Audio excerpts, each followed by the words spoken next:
Pertemuan di tengah kota, awal kisah Tugu Tani.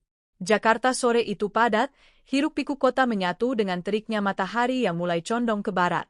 Klakson bersahut-sahutan, suara mesin kendaraan membentuk irama gaduh yang khas, dan asap knalpot melayang-layang di udara. Di tengah keramaian itu, seorang pemuda berusia 22 tahun bernama Arman berdiri terpaku di trotoar, tepat di hadapan sebuah patung raksasa yang menjulang, patung Tugu Tani. Arman adalah mahasiswa sejarah Universitas Indonesia, semester akhir.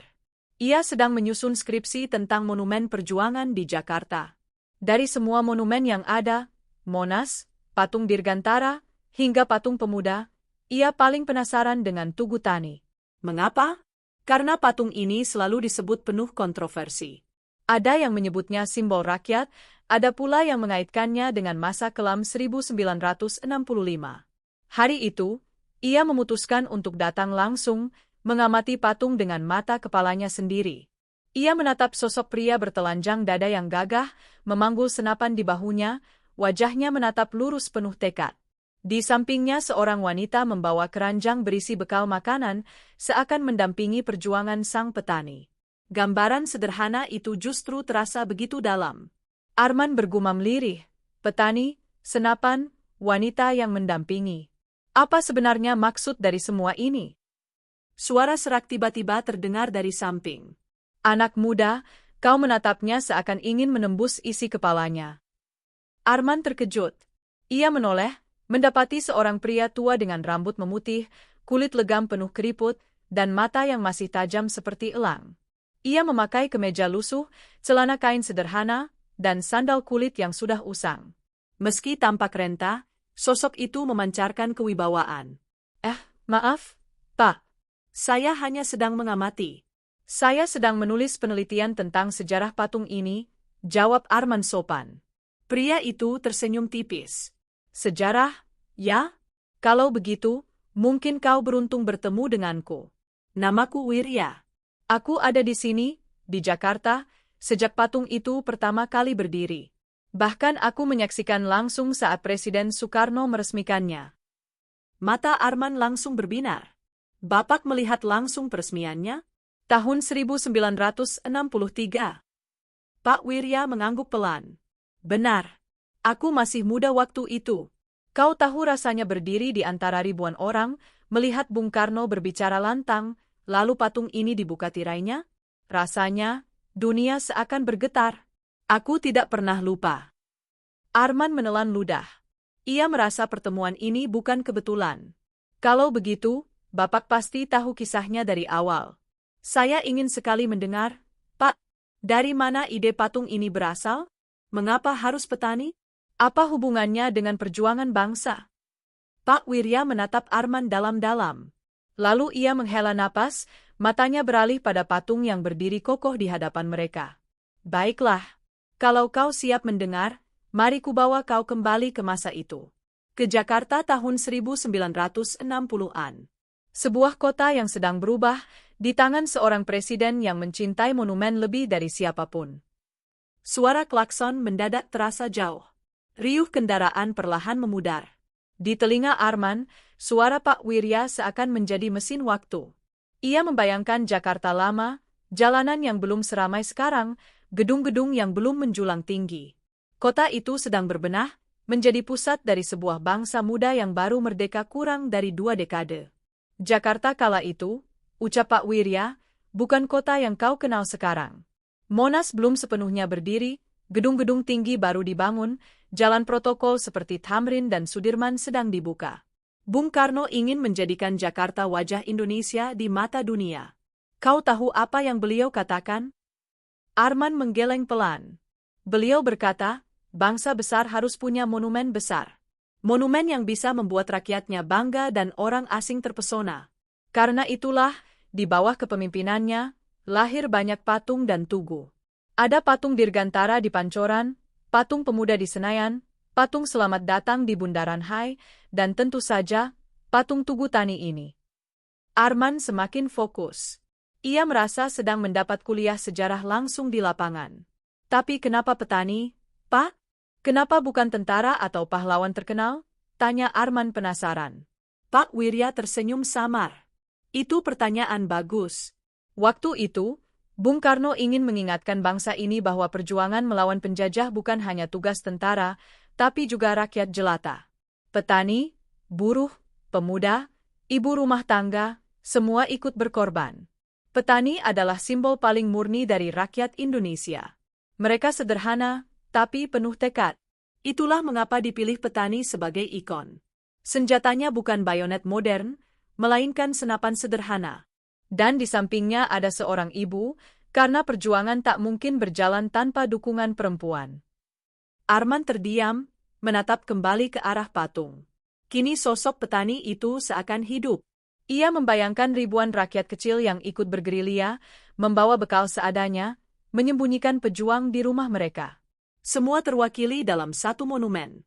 Pak Wirya melanjutkan dengan suara lirih, "Kau tahu, Nak, dulu aku juga anak petani. Saat aku melihat patung ini pertama kali, aku merasa seakan perjuangan orang tuaku, yang membanting tulang di sawah dan pernah menyembunyikan tentara di gubuk kami, diabadikan selamanya. Rasanya, aku bangga sekaligus terharu." Arman menelan ludah. Ia mulai menyadari bahwa patung itu bukan sekadar tumpukan logam dan beton, melainkan cermin dari jiwa bangsa. Bung Karno tidak sendiri, tambah Pak Wirya. Patung ini dirancang oleh seorang seniman besar dari Rusia, Matvei Manizer, dan putrinya. Mereka adalah pematung terkenal di Uni Soviet. Kau pasti tahu, waktu itu hubungan Indonesia dengan Uni Soviet sangat erat. Patung ini sebenarnya dibuat di Moskow, lalu dikirim ke Jakarta dengan kapal besar. Bayangkan perjalanan panjangnya, melintasi lautan, hanya untuk berdiri di sini. Arman terbelalak. Jadi ini buatan Rusia? Pak Wirya mengangguk. Ya. Dan itu pula yang kemudian membuat patung ini sering jadi bahan kontroversi. Tapi nanti saja ku beritahu soal itu. Untuk saat ini, kau perlu tahu, Tugu Tani dibangun bukan sekadar untuk gagah-gagahan, tapi untuk mengingatkan rakyat bahwa perjuangan lahir dari peluh rakyat kecil. Arman merasa dadanya bergetar. Kata-kata itu seakan mengetuk hatinya. Ia tak menyangka perjalanannya hari itu akan mempertemukannya dengan seorang saksi hidup yang bisa membuka tabir sejarah. Langit mulai berubah warna, matahari condong, sinarnya jatuh ke permukaan patung perunggu itu. Siluet petani dengan senapan di bahu tampak gagah di tengah kota yang kini dikepung gedung-gedung tinggi. Pak Wirya menghela napas panjang. Anak muda, kalau kau ingin menulis tentang patung ini, jangan hanya lihat wujudnya. Lihatlah jiwa yang dikandungnya. Di balik logam dingin itu, ada kisah keringat petani, ada darah perjuangan, ada cinta seorang ibu pada anaknya. Tugu Tani bukan sekadar tugu, ia adalah pengingat bahwa kemerdekaan kita lahir dari rakyat. Arman menatapnya dengan penuh hormat. Pak, saya ingin mendengar lebih jauh. Bagaimana suasana Jakarta waktu itu? Bagaimana Bung Karno bisa punya ide sebesar itu? Tolong ceritakan semuanya. Pak Wirya tersenyum, lalu menepuk bahu Arman pelan. Baiklah, kalau kau sungguh ingin tahu, mari kita mulai dari awal. Dari Jakarta era Soekarno, ketika kota ini sedang berubah, ketika semangat bangsa masih menyala meski luka penjajahan belum kering. Dari sanalah kisah Tugu Tani benar-benar dimulai. Arman mengangguk mantap. Ia tahu, perjalanan panjang untuk memahami sejarah patung itu baru saja dimulai. Jakarta era Soekarno, kota yang berubah. Senja mulai merayap di langit Jakarta.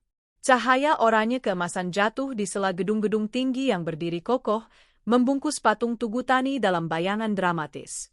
Arman duduk di bangku beton tak jauh dari patung, sementara Pak Wirya berdiri dengan tangan berpegangan pada tongkat kayu tua.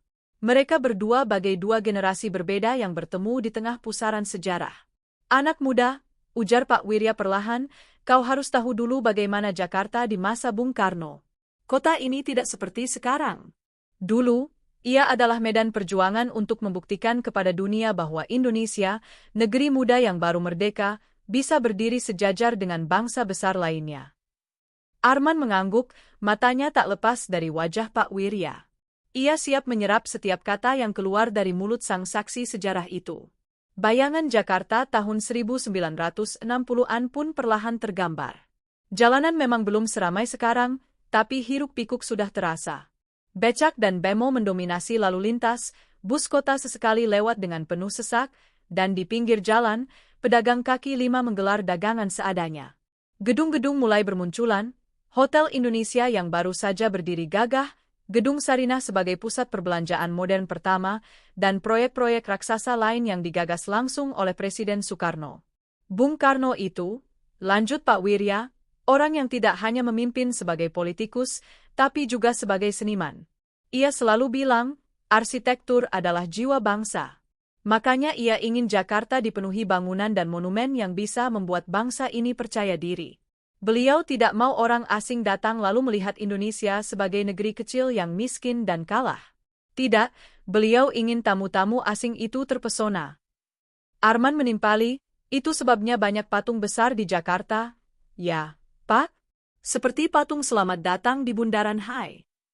Betul sekali, seru Pak Wirya dengan semangat yang tiba-tiba menguat, seakan ia kembali muda. Patung selamat datang dibuat untuk menyambut Asian Games 1962. Bung Karno ingin para atlet yang datang merasa disambut oleh rakyat Indonesia dengan tangan terbuka. Kemudian ada patung Dirgantara di Pancoran, simbol keberanian bangsa ini menembus langit. Dan tentu saja, Tugu Tani, yang kau lihat sekarang, sebagai simbol rakyat jelata yang ikut berjuang melawan penjajah. Pak Wirya menghela napas panjang.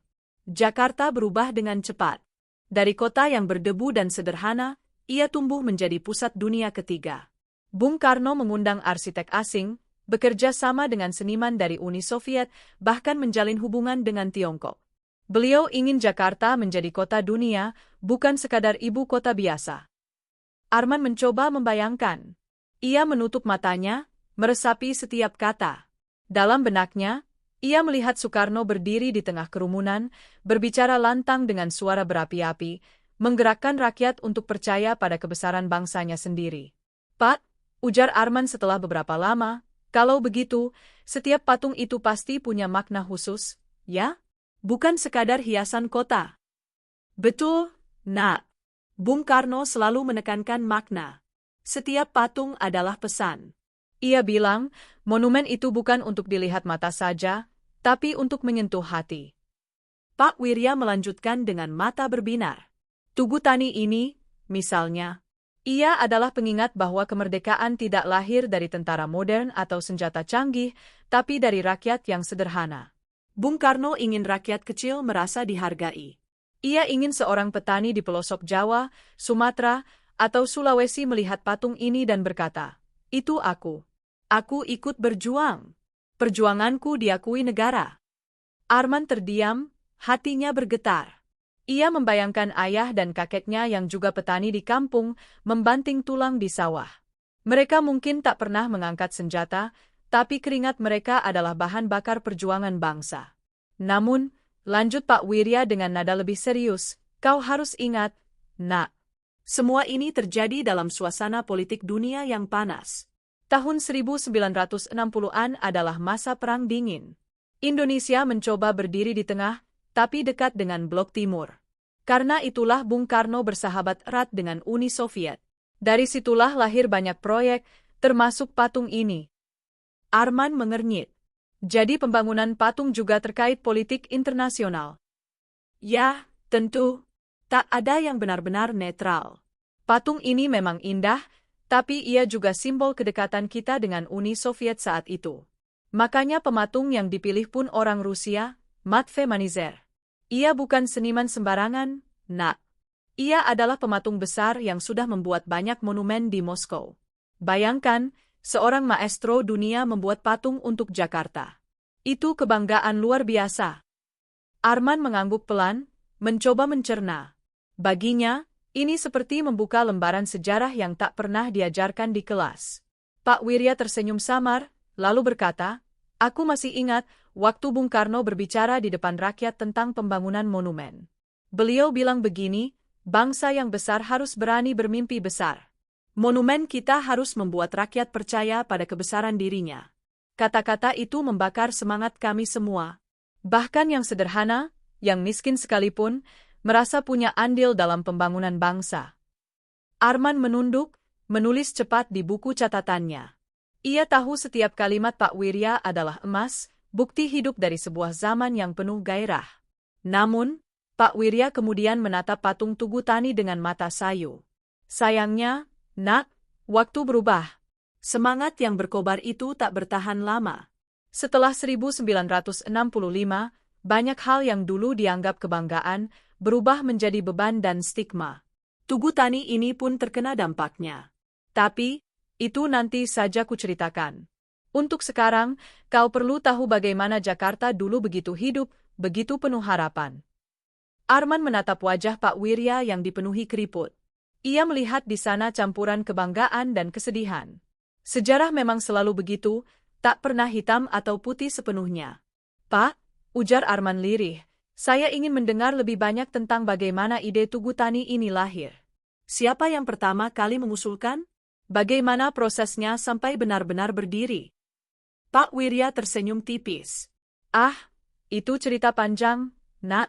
Itu kisah tentang inspirasi, tentang bagaimana Bung Karno melihat petani bukan sekadar penggarap sawah, tapi sebagai pahlawan bangsa. Dan kisah itu akan kuberikan padamu di pertemuan kita berikutnya. Senja semakin pekat. Lampu jalan mulai menyala, dan Tugu Tani berdiri kokoh dalam siluet yang megah. Arman menatapnya sekali lagi, kali ini dengan perasaan berbeda. Ia kini melihatnya bukan sekadar patung, tapi sebagai bagian dari jiwa kota, jiwa bangsa. Dan ia tahu, perjalanan ini baru saja dimulai. Ide dan inspirasi dari petani ke pahlawan. Malam perlahan turun di atas Jakarta. Lampu-lampu jalan menyala satu persatu, menciptakan cahaya kekuningan yang menyinari patung Tugu Tani. Kendaraan masih berseliweran, tapi suasananya berbeda, lebih tenang, lebih dingin.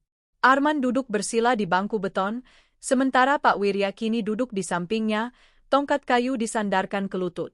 Aku janji akan menceritakan asal mula ide patung ini, Nak, kata Pak Wirya sambil menatap patung yang menjulang.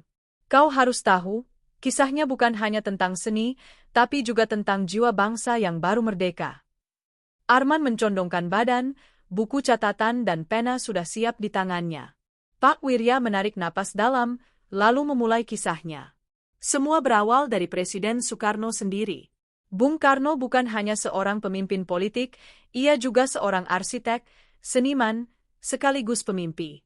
Ia percaya bahwa monumen adalah bahasa abadi. Patung bisa berbicara lebih lama dari pidato, lebih kuat dari teks, karena ia berbicara langsung ke hati manusia.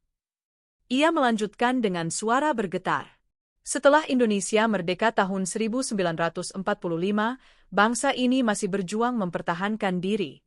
Tahun 1949, Belanda baru benar-benar mengakui kedaulatan kita. Tapi perjuangan itu bukan hanya dilakukan oleh tentara, Nak. Rakyat kecil, petani di desa-desa, ikut memanggul senjata seadanya, menyiapkan makanan, bahkan jadi kurir. Tanpa mereka, tentara kita tak akan bertahan lama. Dan itulah yang ingin Bung Karno abadikan, rakyat biasa sebagai pahlawan. Arman mengangguk. Jadi patung ini memang dibuat untuk menghormati rakyat kecil. Ya, jawab Pak Wirya mantap. Kau lihat sosok petani itu? Ia bertelanjang dada, memakai celana panjang sederhana, membawa senapan di bahunya. Itu bukan tentara profesional. Itu rakyat jelata yang memutuskan melawan penjajah dengan apa yang mereka punya. Dan wanita di sampingnya? Itu simbol ibu-ibu, istri, saudara perempuan, yang ikut menopang perjuangan dengan cara mereka. Mereka memasak, membawa bekal, merawat yang luka. Bung Karno ingin mengatakan bahwa perjuangan bangsa ini adalah perjuangan seluruh rakyat, bukan hanya tentara atau pemimpin. Pak Wirya mengangkat telunjuknya, seakan sedang mengajar di kelas. Dan kau tahu, Nak, inspirasi terbesar Bung Karno datang dari dua hal. Pertama, pengalaman pribadinya selama masa perjuangan. Ia sering menyaksikan rakyat kecil yang rela mengorbankan hidup demi tanah air. Kedua, dari pengaruh dunia internasional. Bung Karno sering melihat monumen perjuangan di luar negeri, patung-patung besar di Uni Soviet, patung pekerja di negara-negara sosialis. Semua itu membuatnya yakin, Indonesia pun butuh monumen yang mengabadikan rakyat. Arman mencatat cepat. Jadi ada pengaruh ideologi juga, Pak? Betul, jawab Pak Wirya. Tahun 1960-an, Bung Karno banyak menjalin hubungan dengan Blok Timur, terutama Uni Soviet. Ia kagum pada seni mereka, terutama patung-patung realis sosialis yang menampilkan rakyat pekerja dengan gagah. Baginya, itu seni yang membakar semangat, seni yang bisa membuat orang biasa merasa berarti. Maka ia mengundang pematung terkenal dari Rusia, Matvei Manizer, bersama putrinya. Mereka sudah terkenal karena membuat patung-patung besar di Moskow, simbol perjuangan rakyat Soviet. Dan kau tahu, bagi Bung Karno, itu cocok sekali untuk menggambarkan semangat rakyat Indonesia. Pak Wirya terdiam sebentar, seakan membiarkan Arman mencerna setiap kata. Lalu ia melanjutkan dengan suara pelan, penuh kenangan. Aku masih ingat saat kabar itu tersebar di Jakarta. Orang-orang membicarakan bahwa akan ada patung besar, karya seniman Rusia, yang menggambarkan petani Indonesia. Sebagian orang bingung, mengapa bukan seniman lokal saja? Tapi Bung Karno punya alasan. Ia ingin kualitas dunia. Ia ingin patung yang bisa berdiri sejajar dengan monumen dunia lain. Ia percaya, kelak generasi muda akan melihatnya dan merasa bangga.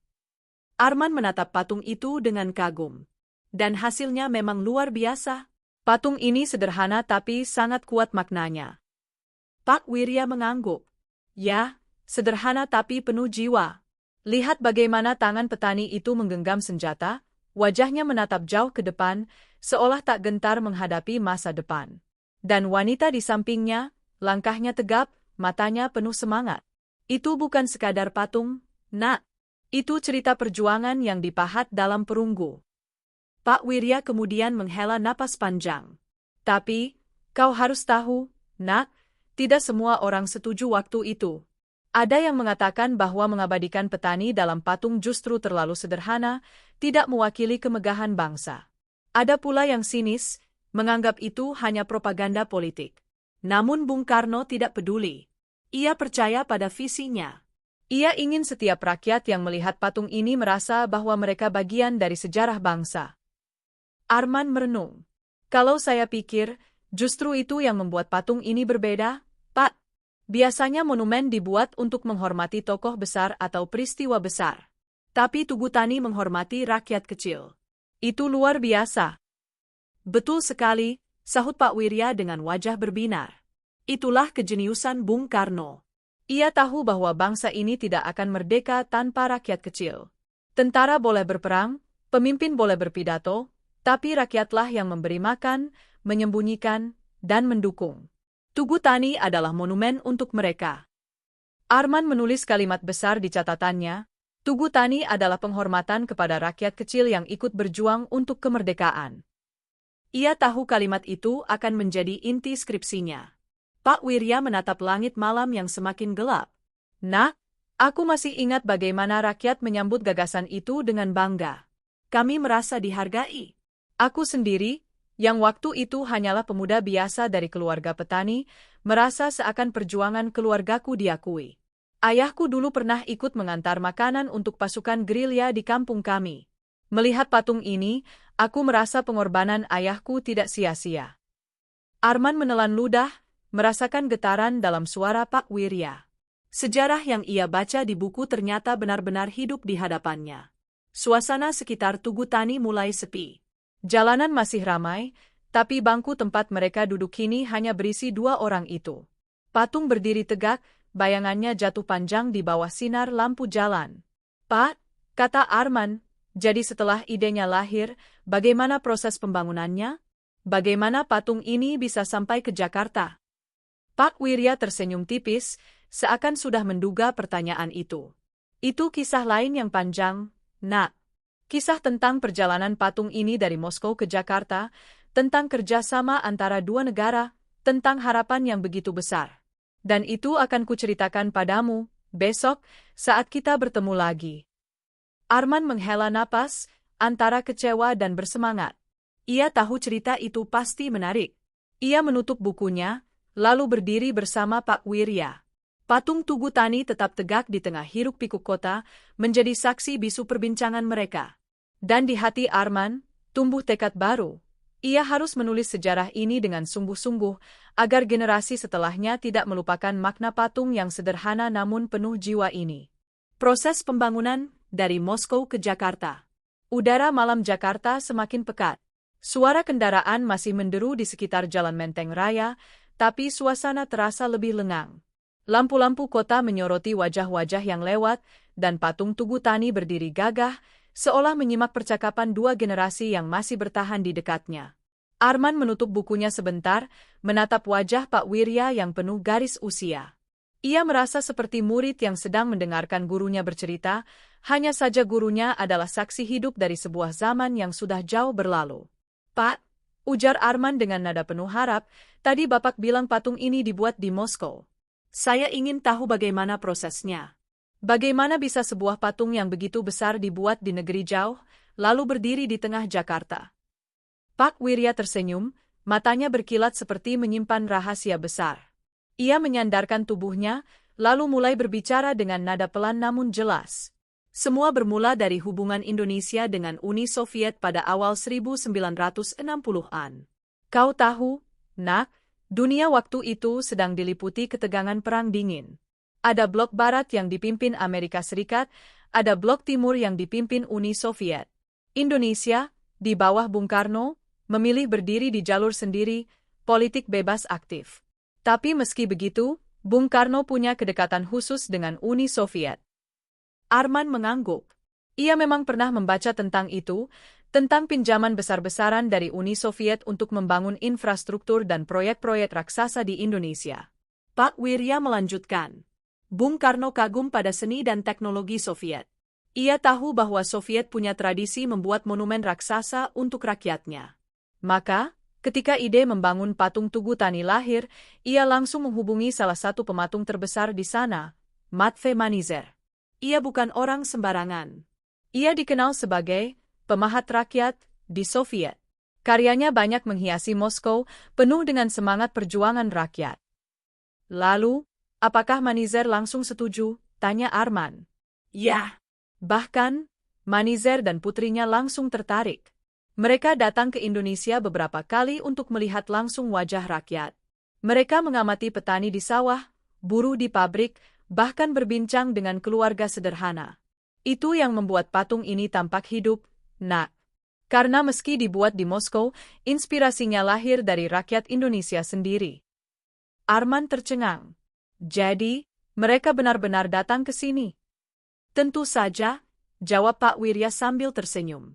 Bayangkan, seorang seniman besar dunia, rela datang ke kampung-kampung di Jawa hanya untuk merasakan semangat rakyat.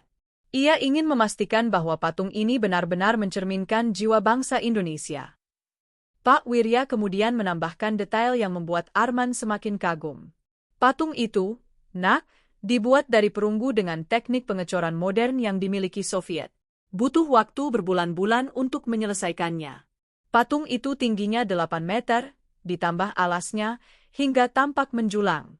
Setelah selesai, patung itu dibongkar menjadi beberapa bagian, lalu dikirim dengan kapal laut dari Vladivostok, melewati samudera luas, hingga sampai ke pelabuhan Tanjung Priok. Arman membelalak. Wah, perjalanannya jauh sekali. Pasti tidak mudah membawa patung sebesar itu. Pak Wirya tertawa kecil. Betul, Nak. Aku masih ingat ketika patung itu tiba di Jakarta. Berita tentang kedatangan patung dari Rusia itu menjadi pembicaraan hangat.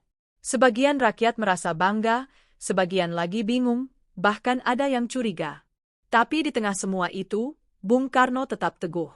Beliau bilang, biarkan sejarah yang menilai, yang penting rakyat tahu bahwa mereka adalah pahlawan sejati. Pak Wirya menatap patung di depan mereka, matanya seperti menembus masa lalu. Pembangunan alas dan pemasangan patung itu dilakukan dengan hati-hati. Lokasi dipilih di daerah Menteng, tepat di jalur utama yang waktu itu sering dilalui Bung Karno dari istana ke kediaman pribadinya di Jalan Pegangsaan Timur. Bung Karno ingin patung ini dilihat oleh semua orang yang melintas. Tidak tersembunyi di taman, tapi berdiri di tengah kota. Arman menulis cepat. Ia bisa membayangkan betapa strategisnya lokasi itu. Waktu pemasangan, lanjut Pak Wirya, aku sempat membantu sebagai pekerja kecil. Aku masih muda, baru 20 tahun. Tugas kami sederhana, membersihkan area, mengangkat bahan, bahkan hanya mengangkut ember semen. Tapi rasanya luar biasa, Nat. Kami merasa ikut andil dalam sejarah. Bagaimana suasananya, Pak? Tanya Arman penuh rasa ingin tahu. Pak Wirya tersenyum tipis. Suasananya penuh semangat. Ada rasa bangga, ada pula rasa penasaran. Banyak orang datang sekadar melihat. Anak-anak berlari, orang dewasa berkerumun. Bagi kami, melihat patung besar itu perlahan berdiri di tengah kota adalah kebanggaan tersendiri. Jakarta seakan menjadi panggung dunia. Namun, di balik semua itu, ada cerita politik yang tak bisa diabaikan. Kau harus tahu, Nak, ujar Pak Wirya dengan suara menurun, patung ini bukan hanya karya seni. Ia juga simbol persahabatan Indonesia-Soviet. Uni Soviet waktu itu memang banyak membantu kita, memberi pinjaman, membangun infrastruktur, bahkan memasok senjata. Patung ini, bagi sebagian orang, adalah bukti eratnya hubungan itu. Dan bagi musuh politik Bung Karno, itu bisa dianggap sebagai simbol kemiripan ideologi. Inilah yang kelak membuat patung ini menuai kontroversi. Arman terdiam, menatap patung dengan perasaan campur aduk. Ia mulai mengerti bahwa monumen tidak pernah netral, selalu ada politik yang menyertainya. Pak Wirya kemudian menghela napas panjang. Setelah berbulan-bulan proses pemasangan, akhirnya patung itu berdiri dengan gagah. Bung Karno menjadwalkan peresmiannya pada tahun 1963. Aku masih bisa merasakan bagaimana detik-detik itu terasa begitu sakral. Tapi itu cerita untuk nanti, Nak. Karena momen peresmian itulah yang benar-benar membuat patung ini hidup di hati rakyat. Arman menutup bukunya perlahan. Ia tahu cerita Pak Wirya belum selesai, masih ada bagian penting yang akan mengungkap bagaimana rakyat menyambut patung itu pertama kali. Pak, ujar Arman dengan penuh semangat, besok saya akan kembali lagi. Saya ingin mendengar cerita tentang hari peresmian itu. Saya ingin tahu bagaimana suasana Jakarta saat Bung Karno meresmikan Tugu Tani. Pak Wirya tersenyum hangat. Baiklah, Nak. Besok kita lanjutkan. Karena peresmian itu bukan hanya acara biasa, tapi sebuah perayaan, sebuah pesta semangat bangsa. Arman mengangguk, lalu menatap patung itu sekali lagi. Di bawah sinar lampu malam, patung petani dengan senapan dan wanita di sampingnya tampak gagah sekaligus teduh. Ia seakan mendengar bisikan sejarah tentang perjalanan jauh dari Moskow, tentang kerja sama antar bangsa, dan tentang keyakinan seorang presiden bahwa rakyat kecil adalah pahlawan sejati. Peresmian, suasana 1963. Pagi itu, Jakarta dipenuhi semangat yang berbeda. Matahari baru saja naik, menyinari gedung-gedung baru yang berdiri di sepanjang jalan utama kota. Di Menteng Raya, sebuah panggung besar dipasang, tenda-tenda putih berdiri, dan bendera merah putih berkibar gagah. Hari itu adalah hari bersejarah, peresmian patung Tugu Tani oleh Presiden Soekarno. Pak Wirya, yang waktu itu masih berusia 20 tahunan, berdiri di antara kerumunan rakyat. Rambutnya yang kala itu masih hitam legam basah oleh keringat, tapi wajahnya berseri-seri. Ia berdesakan dengan ratusan, bahkan ribuan orang lain yang memenuhi sekitar lokasi. Semua ingin melihat langsung momen itu. Kini, puluhan tahun kemudian, ia duduk di samping Arman di bawah patung yang sama. Suaranya bergetar, seakan ia sedang membuka pintu waktu dan kembali ke masa mudanya. Anak muda, ucap Pak Wirya, kau harus bayangkan suasana Jakarta tahun 1963 itu. Kota ini sedang bergairah. Asian Games baru saja selesai tahun sebelumnya, monumen Selamat Datang sudah berdiri, Hotel Indonesia jadi kebanggaan bangsa. Rakyat benar-benar percaya bahwa Indonesia akan jadi pemimpin dunia ketiga. Dan di tengah semangat itu, Bung Karno ingin menghadirkan monumen baru, Tugu Tani. Arman menulis cepat di bukunya. Lalu, bagaimana acaranya, Pak? Pak Wirya menatap langit malam, seolah melihat kembali langit biru pagi 1963. Acara peresmian itu meriah sekali. Jalan-jalan ditutup, rakyat dari berbagai penjuru datang. Ada petani dari pinggiran kota, ada pelajar, ada tentara, bahkan ibu-ibu membawa anak kecil. Semua ingin menyaksikan Bung Karno meresmikan patung yang katanya melambangkan rakyat pejuang. Pak Wirya menghela napas, lalu melanjutkan dengan semangat. Ketika Bung Karno tiba, suasana pecah. Orang-orang bertepuk tangan, berteriak menyebut namanya. Ia naik ke panggung, mengenakan jas putih khasnya, peci hitam menempel di kepala. Wajahnya bersinar, penuh percaya diri. Begitu beliau mulai berbicara, semua suara riuh itu mendadak hening. Semua mata dan telinga tertuju padanya. Arman menegakkan badan. Ia bisa membayangkan pidato Bung Karno yang lantang dan penuh api.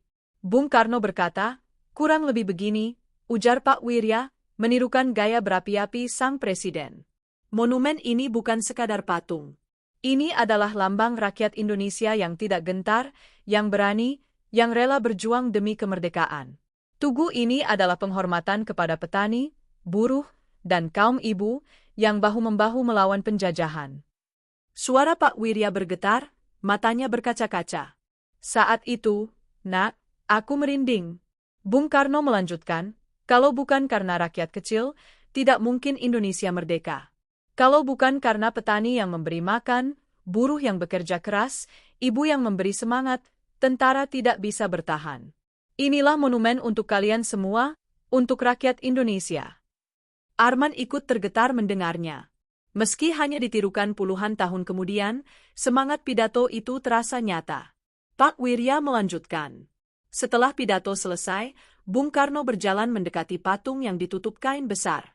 Beliau menarik tali, kain itu jatuh, dan patung pun tampak utuh di hadapan rakyat. Suasana meledak.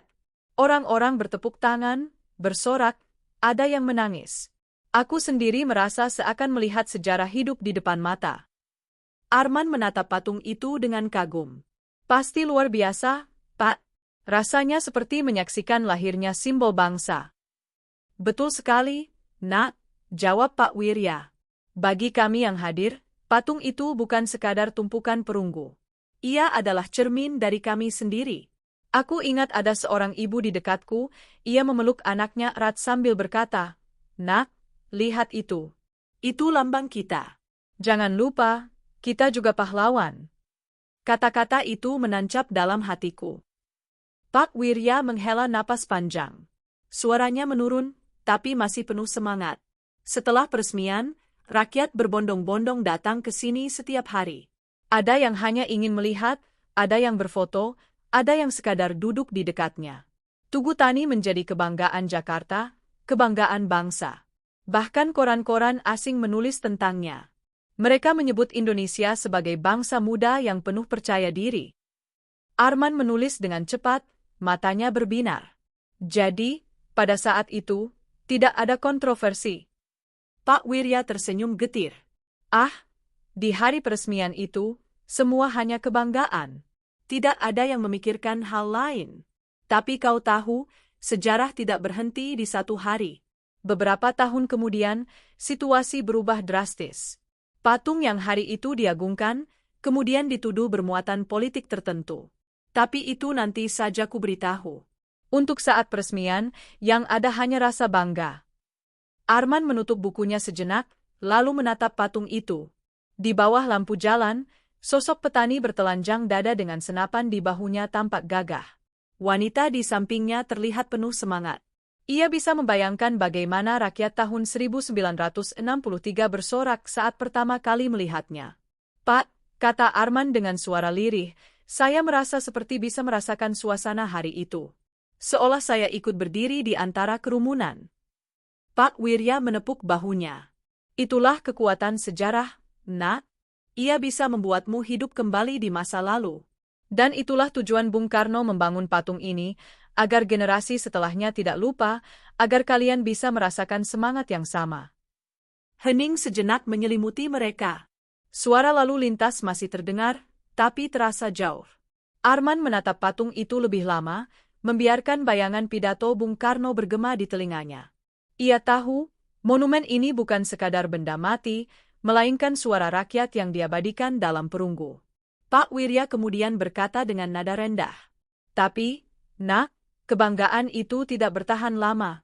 Tahun 1965 mengubah segalanya. Tugu Tani yang tadinya dielu-elukan, tiba-tiba dianggap sebagai simbol yang mencurigakan. Banyak yang melupakan makna sejatinya. Itu masa yang gelap, masa yang penuh ketakutan. Arman menoleh cepat. Maksud Bapak, peristiwa 30 September 1965. Pak Wirya mengangguk pelan, wajahnya suram. Ya. Dan sejak itu, sejarah Tugu Tani pun ikut terbelah. Dari monumen kebanggaan, ia menjadi patung yang sering dicurigai. Itu cerita berikutnya, Nat. Cerita tentang tahun-tahun gelap. Arman terdiam, bulu kuduknya meremang. Ia tahu, babak berikutnya akan jauh lebih kelam, lebih berat. Tapi ia juga tahu, ia harus mendengar semuanya. Tahun-tahun gelap, kontroversi di balik monumen. Angin malam berhembus pelan, membawa aroma asap knalpot dan debu kota. Arman duduk terpaku, merasakan detak jantungnya semakin cepat setelah mendengar kalimat terakhir Pak Wirya. Ia tahu bahwa cerita yang akan datang bukan lagi tentang kebanggaan dan kebesaran, melainkan tentang kegelapan, ketakutan, dan stigma. Pak Wirya memejamkan mata sejenak. Wajah tuanya mengeras, seakan ia sedang menggali kembali kenangan yang sebenarnya ingin ia kubur. Nak, katanya pelan, kalau tadi aku bercerita tentang hari peresmian yang penuh semangat, maka bagian ini adalah kebalikannya. Tahun-tahun setelah 1965 adalah masa di mana patung ini, yang tadinya menjadi kebanggaan, tiba-tiba berubah menjadi beban. Sejarah bisa kejam. Arman mencondongkan badan. Beban, Pak? Apa maksudnya? Pak Wirya membuka matanya, menatap patung Tugu Tani yang berdiri megah di hadapan mereka. Kau pasti tahu, tahun 1965 terjadi peristiwa besar, G30S. Peristiwa itu mengguncang negeri ini sampai ke akar. Dan sejak itu, semua yang berbau kiri, semua yang berhubungan dengan Uni Soviet, mendadak dianggap berbahaya. Tugu Tani, sayangnya, ikut terkena imbasnya. Ia menarik napas panjang sebelum melanjutkan. Orang-orang mulai berbisik bahwa patung ini adalah simbol komunisme. Hanya karena ia dibuat oleh seniman Soviet, hanya karena ia menggambarkan petani yang membawa senjata. Padahal, makna sejatinya adalah perjuangan rakyat melawan penjajah. Tapi di mata penguasa baru, apapun yang berbau Soviet dianggap mencurigakan. Arman mengerutkan kening. Jadi, patung ini dicap negatif, Pak? Ya, jawab Pak Wirya dengan suara berat. Bahkan ada usulan untuk merobohkannya. Katanya, patung ini adalah warisan masa lalu yang harus dihapus. Tapi entah bagaimana, patung ini bertahan.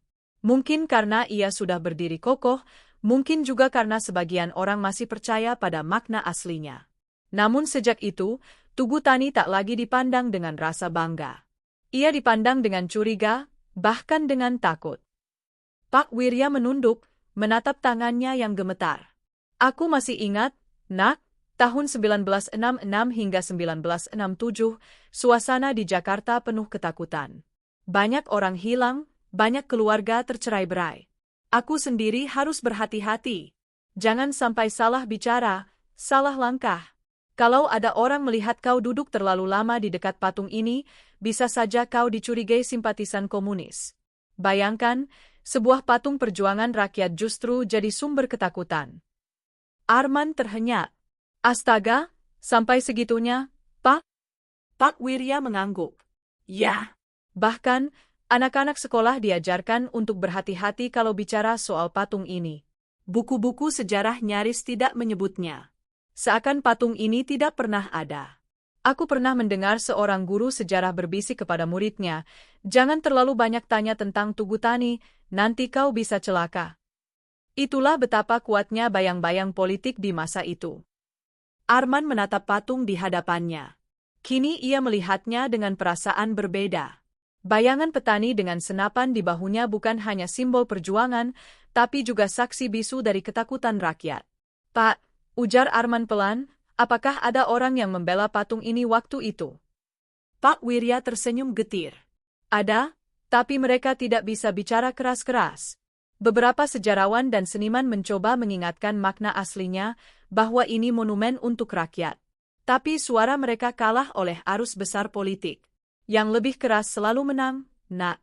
Maka patung ini tetap berdiri, tapi seperti hantu. Ia ada, tapi dilupakan.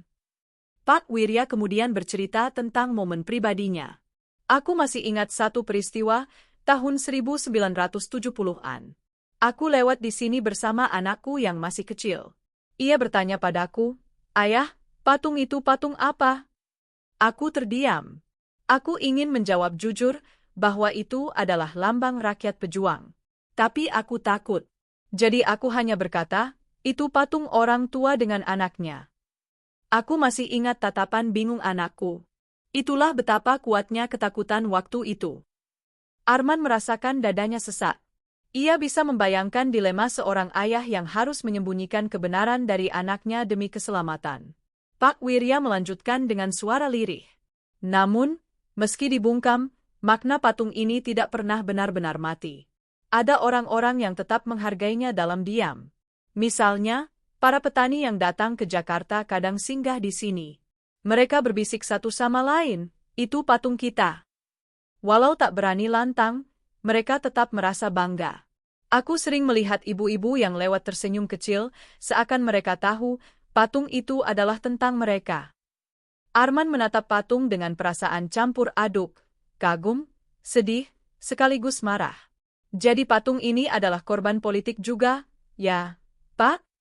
Pak Wirya mengangguk dalam. Benar sekali. Ia adalah saksi bagaimana sejarah bisa ditulis ulang sesuai kepentingan.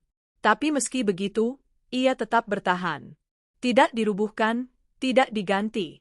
Mungkin karena di lubuk hati terdalam, bangsa ini tahu bahwa rakyat kecil memang pantas diabadikan. Hening sesaat. Suara lalu lintas Jakarta terdengar samar, seakan memberi ruang bagi kenangan yang berat itu. Arman menutup bukunya perlahan. "Pak, saya berjanji, saya akan menulis tentang sisi gelap ini. Saya ingin orang-orang tahu bahwa Tugu Tani pernah dianggap berbahaya, padahal ia hanyalah simbol rakyat. Sejarah yang jujur harus ditulis, bukan disembunyikan." Pak Wirya menatapnya, senyum tipis muncul di wajah tuanya. "Aku senang mendengarnya, Nak, karena hanya dengan begitu, luka sejarah bisa sembuh. Kau tahu, patung ini adalah ujian bagi bangsa kita. Apakah kita berani melihat masa lalu dengan jujur, atau terus menutup mata?" Langit malam semakin kelam, lampu jalan memantulkan cahaya ke permukaan patung perunggu. Siluet petani dengan senapan tampak tegas, sementara sosok wanita di sampingnya terlihat lembut namun kuat. Dua sosok itu berdiri membisu, tapi bagi Arman, mereka berteriak lantang, tentang perjuangan, tentang kebanggaan, dan juga tentang ketakutan yang pernah membungkam bangsa ini. Pak Wirya berdiri perlahan, bertumpu pada tongkatnya. "Nak, cerita tentang tahun-tahun gelap ini memang pahit. Tapi kau harus tahu juga, setelah semua itu, patung ini tetap bertahan. Ia tidak hancur, tidak lenyap. Dan lambat laun, rakyat kembali memandangnya dengan rasa bangga.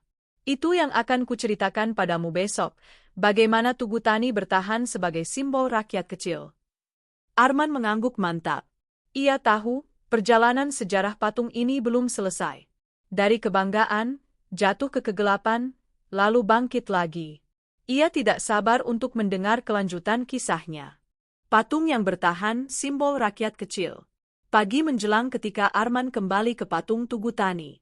Langit Jakarta masih berwarna keabu-abuan, suara kendaraan mulai memenuhi jalanan, dan para pejalan kaki terburu-buru menuju aktivitas masing-masing. Patung itu berdiri gagah, diterpa sinar matahari yang perlahan muncul dari ufuk timur. Arman membawa catatan tebal yang sudah penuh dengan tulisan dari pertemuan sebelumnya. Malam tadi ia hampir tidak bisa tidur, pikirannya terus bergulir memikirkan cerita Pak Wirya tentang tahun-tahun gelap. Tentang bagaimana sebuah patung perjuangan bisa berubah menjadi simbol yang dicurigai hanya karena politik. Dan kini, ia kembali, ingin mendengar kelanjutannya, bagaimana patung itu bisa bertahan melewati badai sejarah. Tak lama, Pak Wirya muncul dari kejauhan. Tubuhnya yang renta bergerak perlahan, bertumpu pada tongkat kayu. Meski usia menekannya, langkahnya masih menyimpan keteguhan. Ia tersenyum ketika melihat Arman sudah menunggu. "Kau datang pagi-pagi sekali, Nak," sapa Pak Wirya. "Saya tidak sabar mendengar kelanjutannya, Pak," jawab Arman sambil berdiri memberi hormat. Pak Wirya tertawa kecil. "Baiklah, kalau begitu, mari kita lanjutkan. Kali ini, aku akan ceritakan bagaimana patung ini bertahan. Bagaimana ia tetap tegak meski banyak yang ingin melupakannya. Dan yang paling penting, bagaimana rakyat kecil tetap melihatnya sebagai simbol mereka. Pak Wirya mulai berkisah dengan suara pelan namun penuh penekanan. Setelah masa kelam pertengahan 1960-an, suasana politik di Indonesia berubah drastis. Segala sesuatu yang berhubungan dengan Uni Soviet dianggap tabu. Patung ini pun menjadi semacam anak tiri di Jakarta. Ia tidak lagi dielu-elukan, tidak lagi disebut di buku pelajaran, bahkan jarang dibicarakan di media. Seakan-akan negara ingin melupakannya. Tapi anehnya, patung ini tidak pernah benar-benar dirobohkan. Arman mengangguk. Mengapa, Pak? Bukankah kalau dianggap simbol berbahaya, lebih mudah kalau dihancurkan saja? Pak Wirya tersenyum samar. Pertanyaan bagus. Ada banyak alasan, Nak. Pertama, mungkin karena patung ini sudah terlalu kokoh dan besar, akan sulit dan mahal untuk menghancurkannya. Kedua, ada perasaan tak terucapkan bahwa rakyat kecil memang pantas diabadikan. Meski politik berubah, hati rakyat tetap tahu bahwa tanpa petani dan rakyat kecil, Indonesia tidak akan pernah merdeka. Pak Wirya melanjutkan dengan suara lirih, penuh nostalgia. Selama tahun-tahun itu, aku sering melewati patung ini. Setiap kali kulihat, rasanya campur aduk, bangga tapi juga sedih. Bangga karena aku tahu arti sejatinya, sedih karena banyak orang pura-pura tidak mengenalnya. Tapi di tengah semua itu, ada satu hal yang membuatku yakin, rakyat kecil tidak pernah melupakannya. Arman mencondongkan badan. Maksud Bapak? Aku pernah melihat, Nak, seorang bapak petani dari luar kota datang ke Jakarta. Ia berdiri lama di depan patung ini bersama keluarganya. Ia menunjuk sosok petani bertelanjang dada itu, lalu berkata pada anaknya, "Itu kita. Itu ayahmu. Ayahmu juga dulu ikut berjuang seperti itu." Anak-anaknya mendengarkan dengan kagum. Aku berdiri tidak jauh, dan aku ikut merinding. Walau negara diam, rakyat tetap tahu. Arman menelan ludah. Ia bisa merasakan getaran di balik cerita itu. Pak Wirya menambahkan kisah lain. Pernah juga, aku melihat seorang ibu-ibu tua berhenti di dekat patung ini. Ia duduk sebentar, lalu berdoa dengan hikmat. Entah doa apa, tapi dari wajahnya, aku tahu ia sedang mengenang seseorang, mungkin suaminya, mungkin anaknya, yang gugur dalam perjuangan. Patung ini menjadi tempatnya melepaskan rindu. Dan saat itu aku sadar, Tugu Tani bukan hanya simbol politik, tapi juga monumen pribadi bagi banyak orang kecil. Arman terdiam lama. Ia menatap patung itu, merasakan bahwa di balik perunggu dingin, ada jutaan kisah rakyat yang tak pernah tercatat di buku sejarah. Selain itu, Nak, lanjut Pak Wirya, meski dicurigai, Tugu Tani juga diam-diam menjadi penanda kota. Orang-orang sering menjadikannya patokan arah. Kalau kau tanya tukang becak, supir angkot, atau pedagang kaki lima, mereka akan bilang, naik saja ke arah Tugu Tani. Nama itu tetap hidup di mulut rakyat, meski negara enggan menyebutnya. Itu bukti bahwa rakyat tidak pernah benar-benar bisa melupakan. Arman tersenyum tipis. Jadi patung ini bertahan bukan karena negara, tapi karena rakyat. Pak Wirya menepuk bahu Arman pelan. Tepat sekali. Rakyatlah yang membuat patung ini tetap hidup. Walau mereka tidak berteriak, tidak menulis buku, tapi mereka terus menyebutnya, terus menjadikannya bagian dari kehidupan sehari-hari. Tugu Tani hidup dalam bahasa rakyat. Arman menulis cepat, menandai kalimat itu dengan garis tebal di bukunya. Tugu Tani bertahan karena rakyat kecil tetap mengakuinya sebagai simbol mereka. Pak Wirya menatap patung itu lama, lalu berkata dengan suara bergetar. Bagiku pribadi, Nak, Tugu Tani adalah pengingat bahwa aku juga bagian dari sejarah. Aku mungkin bukan tentara, bukan pejabat, bukan orang terkenal. Tapi keluargaku, orang tuaku, mereka semua ikut berjuang dengan cara mereka. Ketika aku melihat patung ini, aku merasa perjuangan mereka tidak sia-sia. Walau negara berusaha melupakan, patung ini terus bicara pada mereka yang mau mendengarkan. Langit pagi semakin terang. Matahari naik, sinarnya memantul pada permukaan perunggu patung. Sosok petani dan wanita itu tampak hidup, wajah mereka seperti menatap jauh ke depan dengan penuh tekad.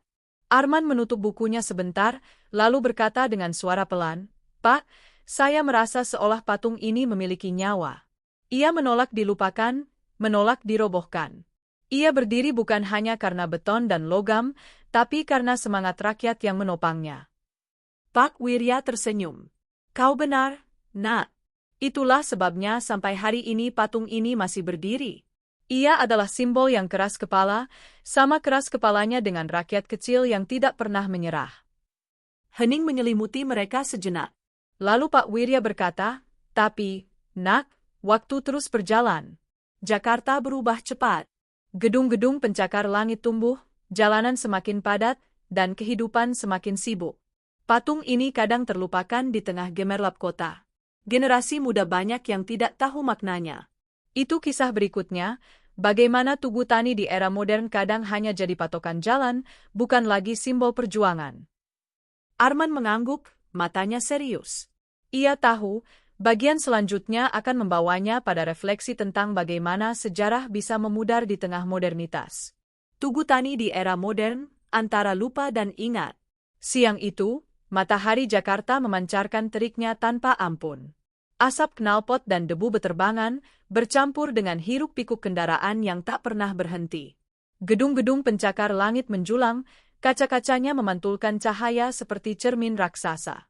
Di tengah modernitas yang riuh ini, patung Tugu Tani tetap berdiri kokoh, seolah menolak dilupakan. Arman dan Pak Wirya kembali duduk di bangku beton dekat patung. Suasana sekitar dipenuhi orang lalu lalang, pegawai kantor yang terburu-buru, pengendara motor yang melintas cepat, turis asing yang sesekali mengambil foto sambil heran, dan pedagang kecil yang berjualan minuman dingin di bawah payung lusuh. "Lihatlah, Nak," ujar Pak Wirya sambil menunjuk ke sekitar. "Inilah Jakarta hari ini. Serba sibuk, serba cepat." Orang-orang berjalan tergesa, pikirannya penuh dengan pekerjaan, uang, dan urusan pribadi. Siapa yang masih punya waktu untuk menatap patung ini? Arman memperhatikan. Benar apa yang dikatakan Pak Wirya. Ratusan orang melintas setiap jam, tapi nyaris tak ada yang benar-benar berhenti menatap patung itu. Bagi mereka, Tugu Tani hanyalah latar, hanya sebuah benda mati di tengah kota. Pak Wirya melanjutkan dengan suara berat. "Aku sering mendengar orang menyebut patung ini hanya sebagai penanda jalan. Kalau kau naik taksi atau ojek, mereka akan bilang, 'Lewat Tugu Tani saja, Pak.' Tidak ada yang berkata, 'Itu monumen perjuangan rakyat.' Lihatlah bagaimana makna bisa terkikis, Nak. Dari simbol kebanggaan, menjadi sekadar patokan arah." Arman menulis cepat di bukunya. Ia tahu, kalimat itu sangat penting. "Tapi, Pak," ujar Arman, "bukankah masih ada orang-orang yang tahu maknanya?" Pak Wirya tersenyum tipis. "Tentu. Tapi jumlahnya semakin sedikit. Anak muda lebih mengenal mall, gedung pencakar langit, atau kafe modern ketimbang monumen perjuangan. Cobalah tanyakan pada remaja sekarang, apa itu Tugu Tani? Banyak yang menjawab, "Oh, itu patung dekat Menteng, patokan jalan kalau mau ke Monas." Jarang yang tahu sejarahnya. Arman merasa dadanya sesak. Ia menatap patung itu, membayangkan betapa menyakitkan jika monumen sebesar ini hanya dianggap papan penunjuk jalan. Namun, lanjut Pak Wirya, meski begitu, patung ini masih punya daya. Sesekali, ada orang-orang yang berhenti, menatapnya lama, lalu terdiam. Aku pernah melihat seorang pemuda berseragam sekolah berdiri di sini, wajahnya serius, seakan sedang merenung. Mungkin ia baru saja belajar sejarah, mungkin ia sedang mencari inspirasi. Saat melihat itu, aku merasa lega, patung ini masih bisa berbicara, meski hanya pada segelintir orang. Pak Wirya menghela napas panjang. Rakyat kecil pun masih melihatnya dengan rasa bangga. Para pedagang, tukang becak, sopir angkot, mereka sering menjadikannya identitas.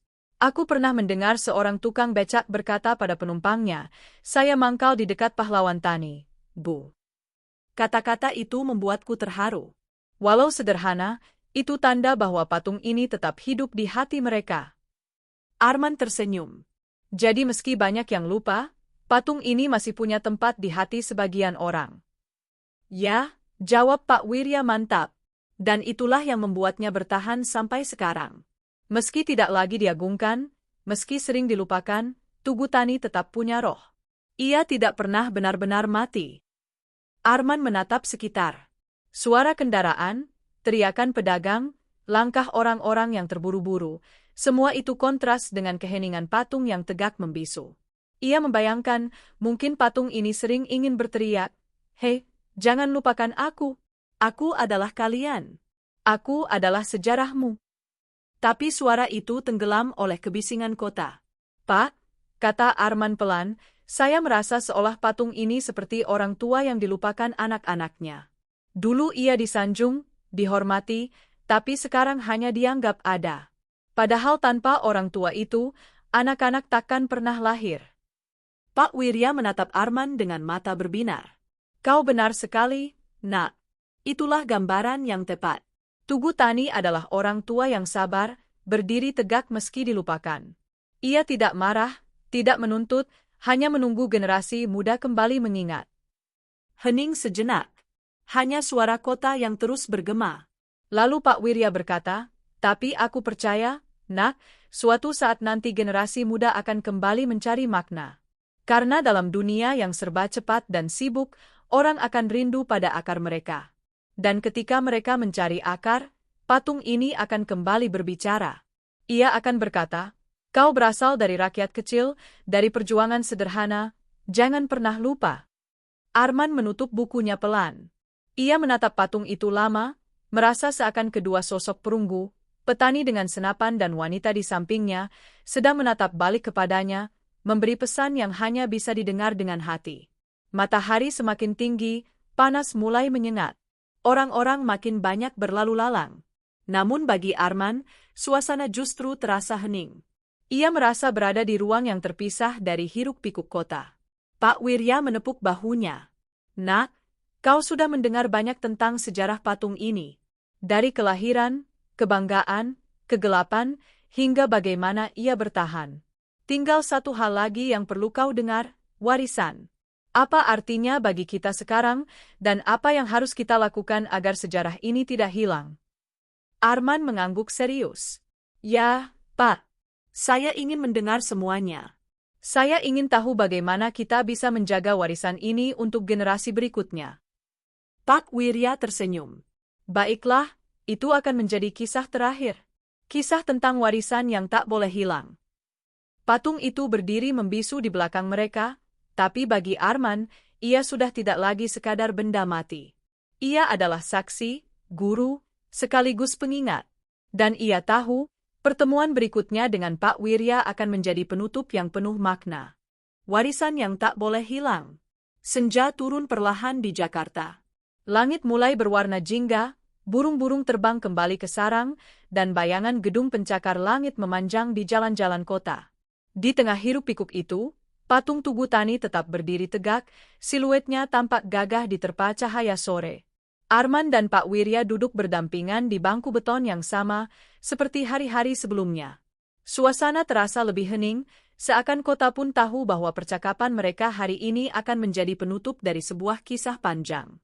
Arman membuka catatan tebal yang kini hampir penuh. Halaman demi halaman dipenuhi tulisan tangannya, dari kisah kelahiran Tugu Tani, peresmian yang meriah, masa gelap penuh stigma, hingga era modern yang serba sibuk. Semua cerita itu kini berpadu menjadi satu perjalanan sejarah yang utuh. Pak Wirya memandang patung itu lama, lalu menghela napas dalam-dalam. "Nak," katanya pelan, "kau sudah mendengar semuanya. Tentang bagaimana patung ini lahir, tentang bagaimana ia dipuja, ditakuti, lalu dilupakan, dan akhirnya bertahan. Sekarang tinggal satu pertanyaan, apa yang harus kita lakukan dengan warisan ini?" Arman menatap wajah tua Pak Wirya.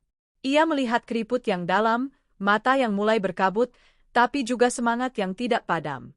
"Pak, saya rasa warisan ini tidak boleh hilang. Tugu Tani bukan hanya patung, ia adalah cermin rakyat. Kalau kita melupakannya, berarti kita melupakan akar kita sendiri." Pak Wirya tersenyum tipis. "Betul sekali, Nak. Monumen ini adalah pengingat bahwa bangsa ini lahir dari rakyat kecil, dari petani, buruh, ibu rumah tangga, anak-anak muda yang rela berkorban. Tanpa mereka, tidak ada yang namanya Indonesia merdeka. Itulah pesan Bung Karno yang tertanam di patung ini. Dan pesan itu harus terus dijaga. Pak Wirya kemudian menambahkan dengan suara bergetar. Namun, Nak, menjaga warisan tidak cukup dengan membiarkannya berdiri. Kita harus memberi makna baru agar generasi setelahmu mau peduli. Kau tahu, aku sering melihat anak-anak muda hanya lewat, tidak menoleh sama sekali. Bagiku itu menyedihkan, tapi juga wajar. Mereka hidup di dunia modern, sibuk dengan ponsel dan media sosial. Maka tugasmu, tugas generasimu, adalah membuat mereka kembali tertarik. Tunjukkan bahwa Tugu Tani bukan sekadar besi tua, tapi suara rakyat yang masih hidup. Arman menulis kalimat itu besar-besar, menjaga warisan bukan hanya membiarkan, tapi memberi makna baru.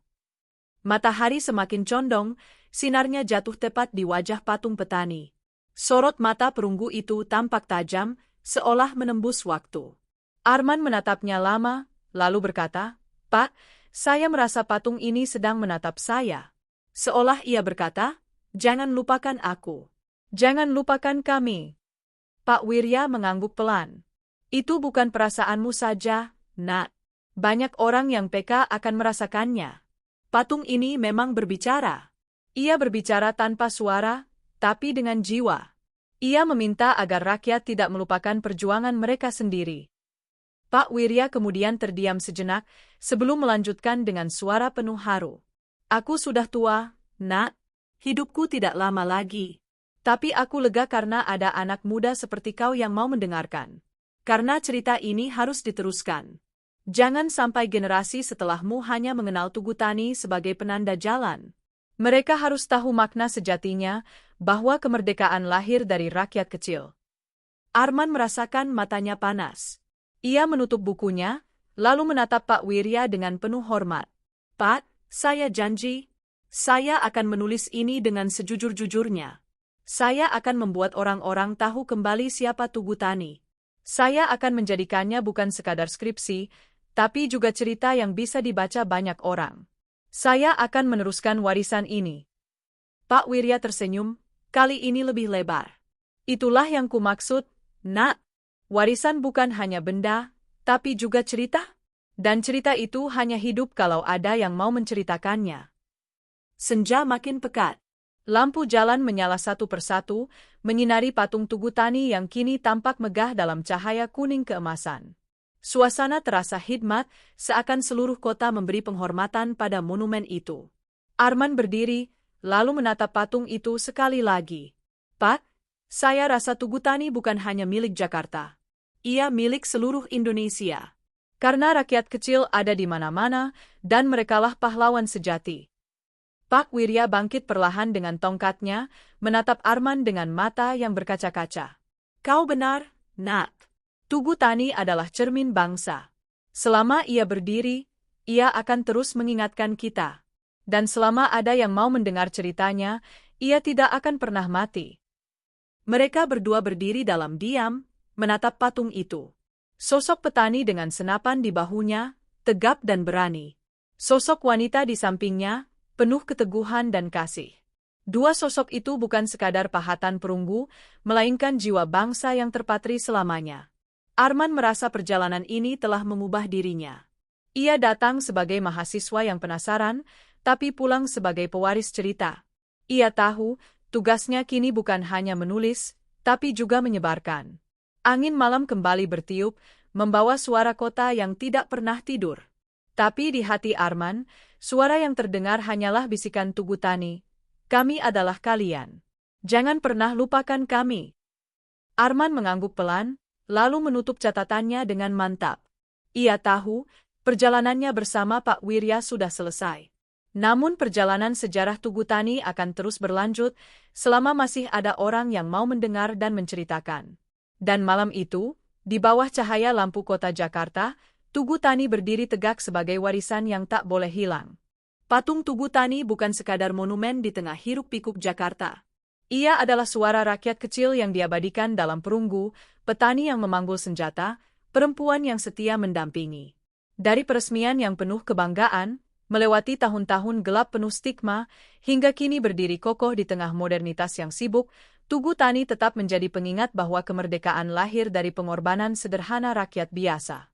Selama patung itu berdiri, selama ada yang mau mendengar ceritanya, Tugu Tani akan terus hidup, bukan hanya sebagai penanda jalan, tapi sebagai warisan jiwa bangsa yang tak boleh hilang.